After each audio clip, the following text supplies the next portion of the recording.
Monday morning in Manhattan feels like a treadmill that never stops. Nina Lane stands outside conference room C with her laptop shaking in her hands. She is 25, new to strategy, and already running on coffee and dread. Mason Cole walks in with that calm smile that always makes her think she is safe. He is 27, a market lead, and people watch him like he owns the air. Nina reminds herself she loves planning.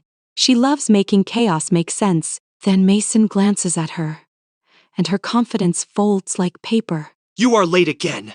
Nina! I am not late. I have been here since 7. The clients glance up, and Nina feels heat climb her throat. Do not argue with me in front of clients. You already embarrassed us with that draft. Do you want to finish the job? Nina opens her deck, and the first slide shows the wrong brand logo. Her stomach drops. She checks the file name again and again. That is not my file.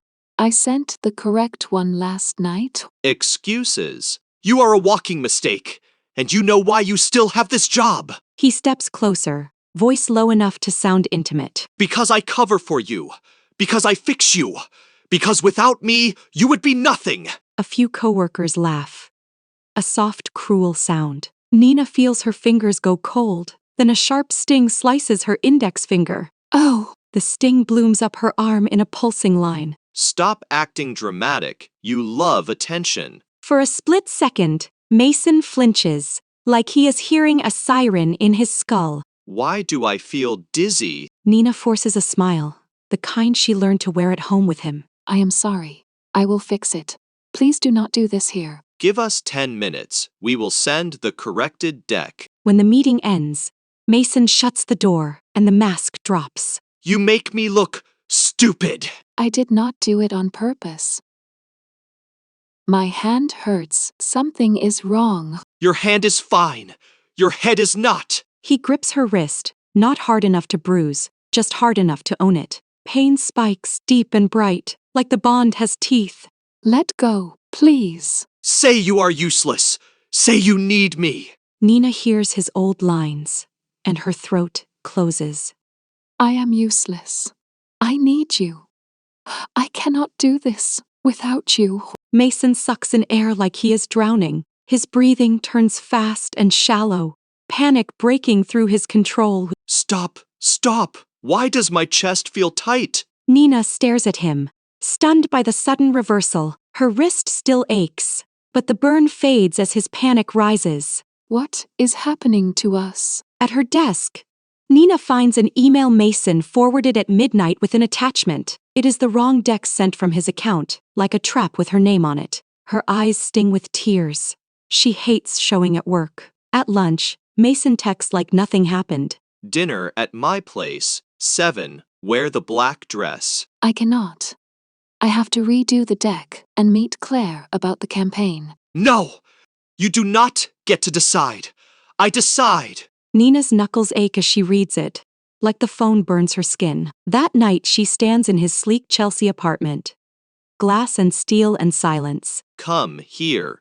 Mason, you swapped the file, did you? You are imagining things again. If you were smarter, you would not need me to save you. The sting returns, sharp in her ribs, immediate and vicious. Stop. Every time you talk like that, it hurts. Good. Maybe pain will teach you. Nina backs toward the door, desperate for air. She steps into the hallway, hits the elevator button, and refuses to look back. The elevator drops, and with every floor her muscles cramp tighter. Her phone buzzes. Mason calling. Where are you going? Away from you! She reaches the lobby, and a wave of pain slams into her spine like electricity. On the phone, Mason chokes, voice raw and terrified. I cannot breathe, Nina. Come back. Nina freezes, shocked by his fear. She takes one more step toward the revolving door, and the pain triples. It hurts. It hurts. Do not leave me. Nina drops to her knees on cold marble and understands the cage has a radius. What did we do? What is this? The mirror bond closes around them, and neither of them knows how to open it. In the lobby mirror, Nina catches her own eyes, and they look like a stranger's. She realizes this is not only about pain, it is about power. After she kneels in the lobby, Nina forces herself to stand and breathe.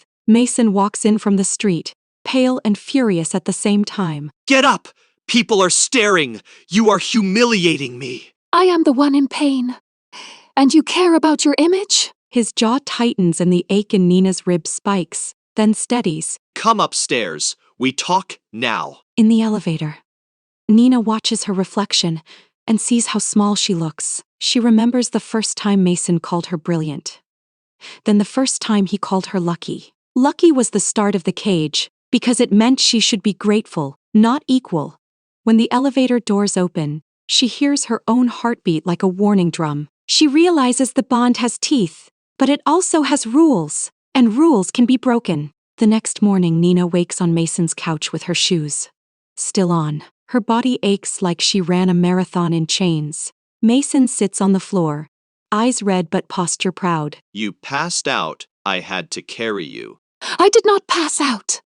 Your words made my bones feel like fire. Then, stop being so fragile. Nina stands and tests the distance.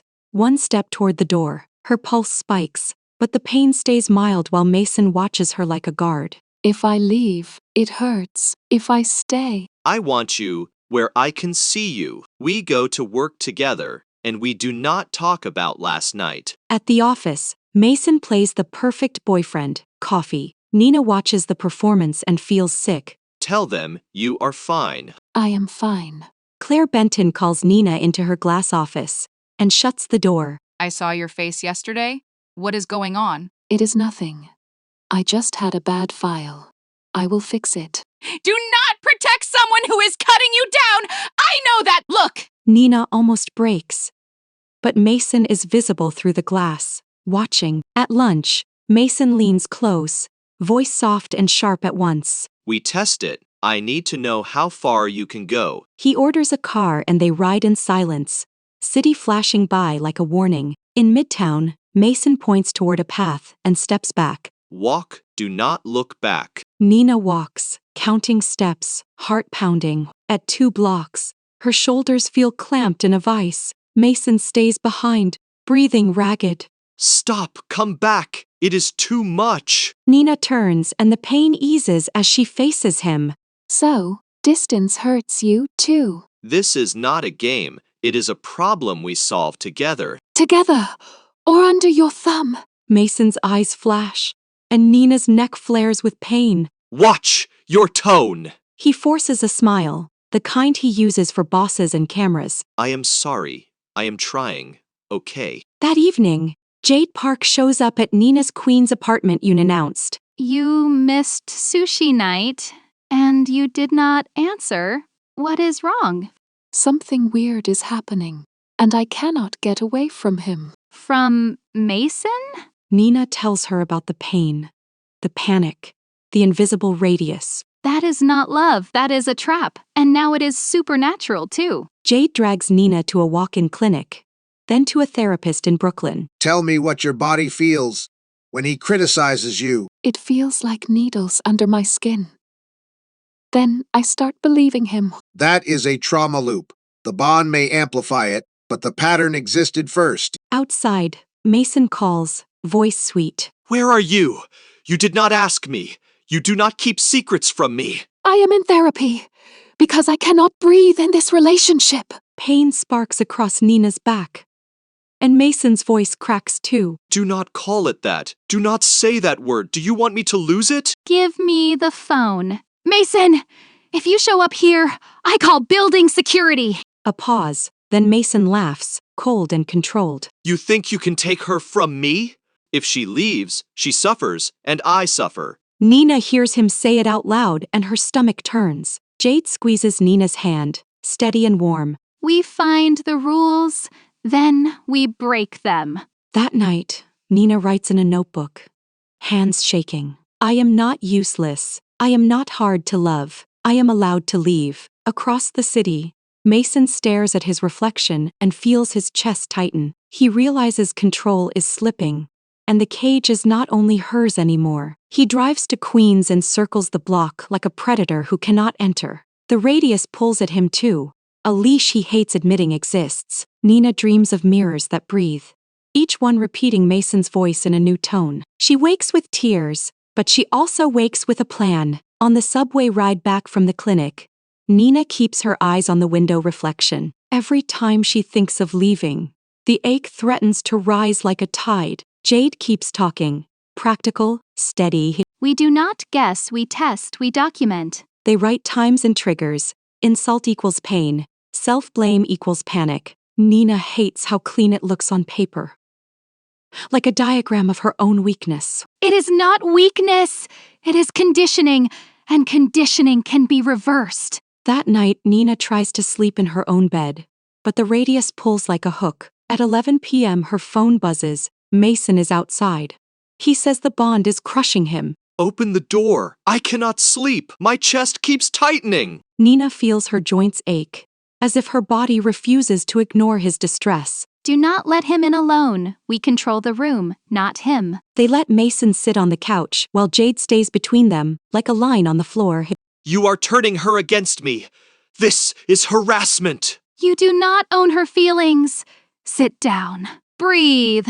Mason tries to laugh, but the laugh shakes into a gasp. The bond hurts me when you insult me, so do not insult me. Fine. I will be nice. Happy now? Nina hears the contempt hidden inside the word nice, and pain pricks her collarbone. That tone is the problem. You always hide a knife in a smile. Mason rubs his temples, anxiety building like static. Say you forgive me. Say you still need me. Just say it. Nina's throat tightens, her old script rises, but Jade squeezes her hand. Try something new, tell the truth, not the habit. I do not need you to exist. I need space to heal. Mason's breath stutters, panic flaring, and Nina feels the radius hum. She realizes the bond punishes distance, but it also punishes honesty less than lying. When Mason finally leaves, he stands in the doorway, like a man watching a wall rise. If you leave me, you will regret it.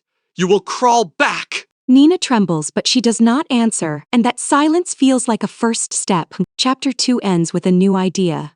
The bond feeds on dependence, and dependence can starve. The week of the promotion pitch arrives like a storm. Nina stays late, rewriting slides in a quiet corner of the office. Jade sits beside her with takeout noodles and a look that says do not fold. Show me the deck every hour. Save it in 3 places. Do not trust him. I hate that I still feel guilty when you say that. That guilt is his leash. Cut it. At midnight, Mason appears at her desk like he owns the hallway. You work without telling me. It is my job, and I am staying. Your job exists because of me. A sting hits Nina's ribs, but she keeps her face steady. Then I will prove I can do it without you. Mason blinks, anxiety flickering across his face. Do not push me. He reaches for her laptop, fingers quick and casual. Do not touch it. He smiles anyway, then taps keys like he is petting a dog. Oops, the file is gone. Nina's world narrows to a single point of rage. Pain erupts, full body, like needles under every inch of skin.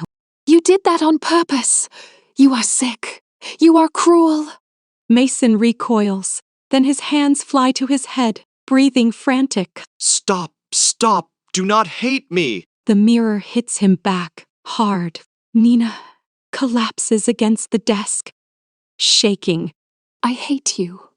And I hate myself for staying. Mason slams his fist into the wall, then doubles over, choking on panic. I only have you. Do you hear me? Security peeks in, and Mason forces a smile through shaking hands. We are fine, just stress. When the hallway clears, he drops to his knees beside Nina. Please, do not leave me. I cannot take this feeling. His tears shock her more than his cruelty. You wanted a leash. Now you are choking on it. Jade returns, sees Nina on the floor, and her face hardens. What did you do to her? Stay out of it. This is between us. No, this is abuse.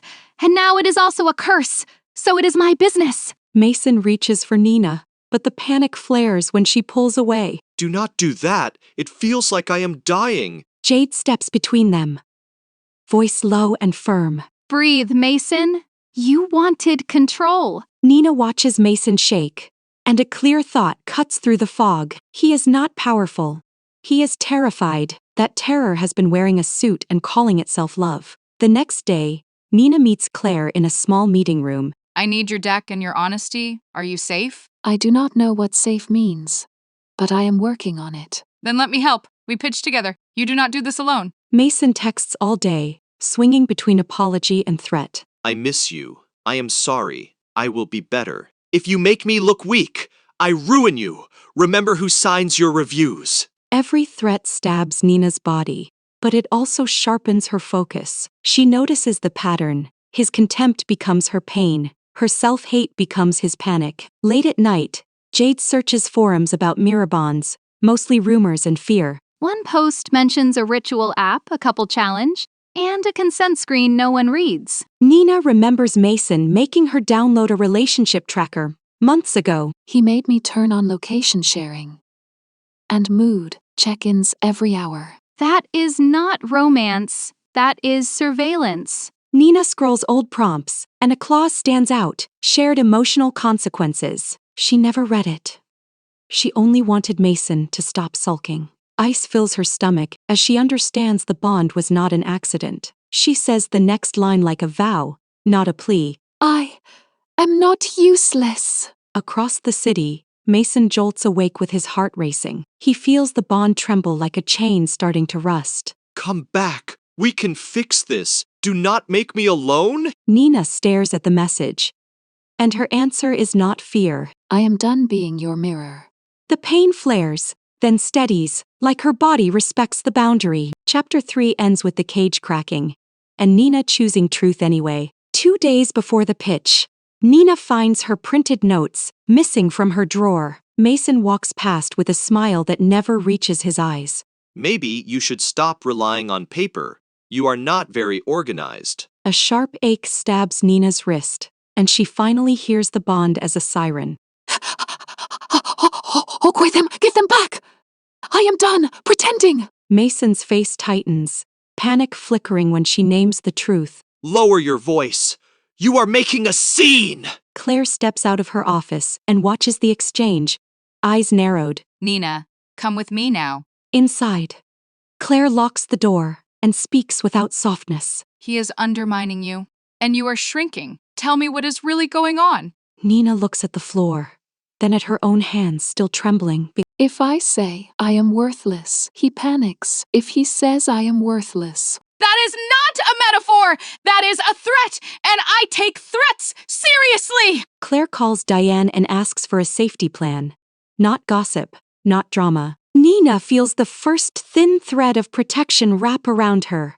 And it is not pain. That night, Mason waits outside the building, eyes wide. Did you tell her? Did you make me look like a monster? you did that, not me. The bond surges. Nina's stomach cramps. Mason grabs his chest and sways. They stand on the sidewalk, both suffering, both refusing to admit who started the fire. Nina turns away first, and the pain follows, but her feet keep moving. Nina treats the bond like a science problem, not a romance story. Jade draws boxes and arrows on a whiteboard in her kitchen. Rule 1, his contempt becomes your pain. Rule 2, your self-hate becomes his panic. Rule 3, distance past 1 kilometer hits both systems hard. Nina writes a new line under the rules, and underlines it twice. My approval is the key, and I am taking it back. The sentence makes her chest ache, then ease, like the bond is confused. She starts small, with a morning routine she cannot negotiate away. She makes her bed, drinks water, and writes 3 lines in a notebook. I did not deserve that meeting. I am learning, not failing. I am allowed to leave any room that hurts me. Each line is a brick, slow, steady. Mason shows up outside Jade's building on day 2. Open the door, Nina. We talk like adults. Nina feels the radius tug, a dull ache in her spine. You do not get access to her. Not today. You are poisoning her against me. No, you poisoned me against myself, and I finally see it. Mason's breathing turns ragged on the sidewalk.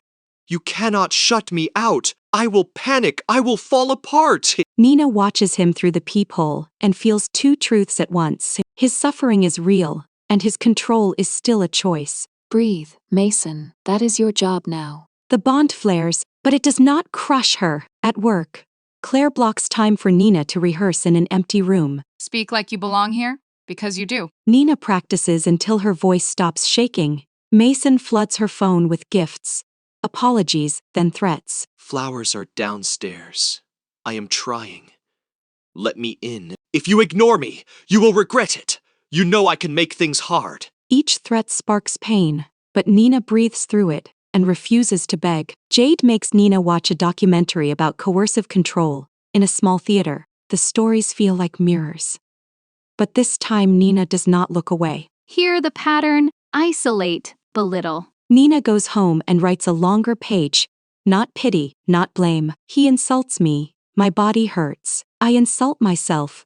His mind breaks, so I stop feeding him either way. Diane from HR calls Nina for a check-in after Claire reports concerns. Do you feel safe at work and do you need security on standby? I am documenting everything, and I am not alone anymore. Diane slides a number across the desk. Building security and a formal complaint form. Options feel like oxygen.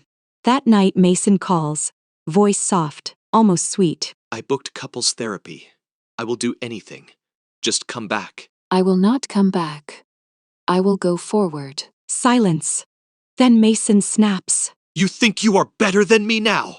Pain bites Nina's shoulder, but she keeps her tone even. I think I am a person, and you do not get to shrink me anymore. Mason's voice breaks, panic surging. I cannot. It is too loud in my head. Nina hears the bond squeal like a rusted hinge and realizes it is weakening. The night before the pitch, Nina seals her final deck like evidence. I am proud of you, and I am not saying that softly. I feel terrified, but I also feel a weight. Mason sends one final message at 2 a.m. If you humiliate me tomorrow, I will make sure you regret it. Nina reads it, then writes one more line. I can survive his regret. I cannot survive my own silence. The bond shivers, and for the first time it feels weak. Chapter 4 ends with Nina, ready to choose herself in public. On pitch week morning, Nina records a voice note to herself before she leaves. I am allowed to take up space. I am allowed to say no. I am allowed to be seen. The words land in her chest, like a steady drumbeat. Jade makes her practice boundaries on small things. Food orders, elevator rides. Say what you want the first time. Do not negotiate your right to exist. Nina sends Mason one message, short, clean. Do not contact me outside work unless it is about the pitch. Mason responds with rage, then fear, then rage again. You cannot do this. You cannot rewrite us. You belong with me. Instead of calling herself stupid, Nina repeats her note, and the bond loosens again. She feels pain like a distant echo, not a command. Mason tries a softer angle the next day, showing up with coffee and a wounded smile. I am proud of you. I just worry you will crash without me. Nina hears the hook inside the worry, and answers without heat. Worry is not permission to control me. Mason swallows, panic flickering, and Nina feels the bond twitch, but not bite. At lunch, Nina rehearses with Claire and answers a hostile question twice. Same calm. Good. Keep that tone. Facts, not fear. That night, Nina has a relapse. A tiny one. The bond tightens, and she understands even doubt feeds it. I am not harsh. I am honest, and honesty keeps me alive. The tightness eases and Nina smiles through tears, shocked by her own power. Jade nods like she expected it. See! The bond is addiction. It wants your approval like oxygen. Nina goes to sleep with her notebook on her pillow like armor. Pitch day arrives bright and sharp, like the city itself is watching. Nina wears a navy suit and flat shoes, ready to run if she has to. Claire stands beside her, steady, and Jade waits in the lobby, like backup. Mason corners Nina near the elevator, smile polite, eyes furious. Big day. Nina, do not embarrass yourself. I am not here to impress you. I am here to present my work. Mason leans closer, voice soft enough to sound caring. You know you need me. Do not forget that in front of them. A faint sting tries to rise in Nina's ribs, but she does not chase it. She breathes, counts, and lets the feeling pass like bad weather. The pitch begins, and Nina speaks with a voice that does not ask permission. She shows data, tells a clean story, and answers questions without flinching. A client challenges her timeline, and she holds eye contact. Our plan protects the brand, and it respects the audience. That is the point. The room nods, and Claire smiles like a proud coach. When it ends, applause breaks out, real applause. In the hallway, Mason watches her like a man watching a door close. You enjoyed that, did you? I enjoyed doing my job well. For a moment, Mason looks lost. Then he replaces it with anger. Do not get confident. Confidence makes you sloppy. Nina feels a spark of pain, then nothing, like the bond cannot find purchase. By afternoon, Diane sends the decision email. Nina Lane is promoted to associate strategist, effective immediately. Nina reads it twice, then laughs, a sound that surprises her. You did it, you earned it, and he cannot rewrite that. That evening, the team celebrates on a rooftop bar with string lights and cold air. Nina tries to enjoy the moment, without bracing for impact. Mason appears anyway, suit perfect, smile sharp. There you are, my girl, taking credit for what I taught you. The old reflex flares.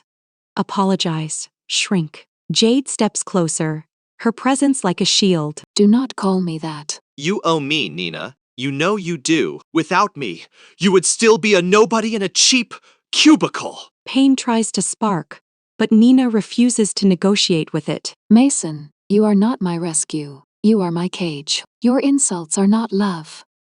Your control is not care.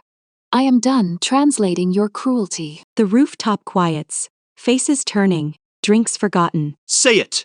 Say you need me. Say you are nothing without me. Nina feels the bond tremble, like it is waiting for her to kneel. She does not kneel. I deserve respect. And I deserve peace. And I will not beg for either. The words land, like a key turning. Warmth spreads through Nina's body, and the familiar ache vanishes completely. Mason staggers as if air returns to his lungs. Then his pride slams down hard. Why are you not hurting? Because I do not believe you anymore. Mason grabs at her sleeve. But his touch does not burn her. The bond is gone. No, I feel empty. I feel nothing. You did this to me. Nina looks at him with clarity, not hate, not pity. You did this to you, and now you have to face it. Diane steps in with a building security guard. Mason, you are not welcome here. Leave now. Mason stares at Nina like she is a door. He cannot open. Then he backs away, defeated by a boundary he cannot break. Jade offers Nina her hand, palm open, steady. Come on, we go. You do not owe the past another minute. Nina takes it, and the city air feels lighter. 2 weeks later, Nina signs a lease on a small apartment with big windows. She buys a plant, then another, small proof she expects to stay alive there. She still feels echoes sometimes. A phantom ache when someone raises their voice. But now she breathes and reminds herself of the truth. I am not a mirror for anyone. Across town, Mason sits in Dr. Patel's office, hands shaking. Tell me what you fear when you cannot control someone. I fear I am nothing. He finally says it, and no one else bleeds for it. The story ends with Nina walking forward, free, and the mirror cage shattered for good. After Mason is escorted out, Nina's hands shake from adrenaline, not from shame. She walks down the stairs and laughs once, breathless, like someone who escaped a flood. That was the cleanest boundary I have ever seen. You were lethal. I was terrified the whole time, but I did not lie to myself. The next Monday, Nina submits a formal complaint with Diane, dates and screenshots attached. Mason is reassigned pending review. And for the first time, Nina does not feel guilty. She goes to therapy again, not to fix herself for him, but to rebuild herself for her. When you feel the urge to apologize for existing, pause and name the urge. It is fear, and it is old, and I do not obey it anymore. At night, Nina stands in her new apartment and watches her own reflection in the window. This time, the mirror does not trap her.